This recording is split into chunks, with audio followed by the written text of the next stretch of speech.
கனடாவின் British Columbia மாகாணத்தின் தெற்கு உள் பகுதியில் வேகமாக பரவி வரும் பியர் லேக் காட்டுத்தீயினால் ஏற்பட்டுள்ள சேதங்கள் குறித்த விரைவு மதிப்பீடு மேற்கொள்ளப்பட்டுள்ளது. இதில் வீடுகளை இழந்த இடம்பெயர்ந்த மக்களுக்கு வரும் நாட்களில் அதிகாரப்பூர்வமாக தகவல்கள் தெரிவிக்கப்படவுள்ளன.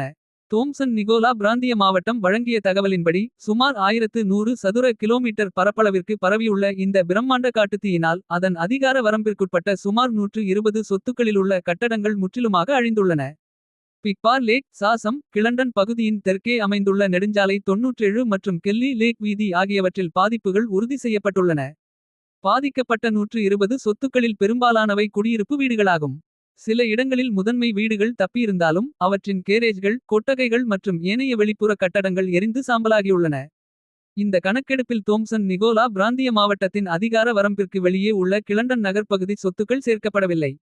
காட்டுத்தீயினால் மேலும் பல கட்டடங்கள் சேதமடைந்திருக்கலாம் என நாங்கள் நம்பும் அனைத்து பகுதிகளுக்கும் இன்னும் எங்களால் செல்ல முடியவில்லை என தோம்சன் நிகோலா பிராந்திய மாவட்டத்தின் தகவல் அதிகாரி கோல்டன் டேவிஸ் தெரிவித்துள்ளார். எதிர்வரும் நாட்களில் பாதுகாப்பு நிலைமைகள் சரியாகும் போது முழுமையான சேத மதிப்பீட்டை மேற்கொண்டு தெளிவான தகவலக் பெற திட்டமிட்டுள்ளோம் என குறிப்பிட்டுள்ளார்.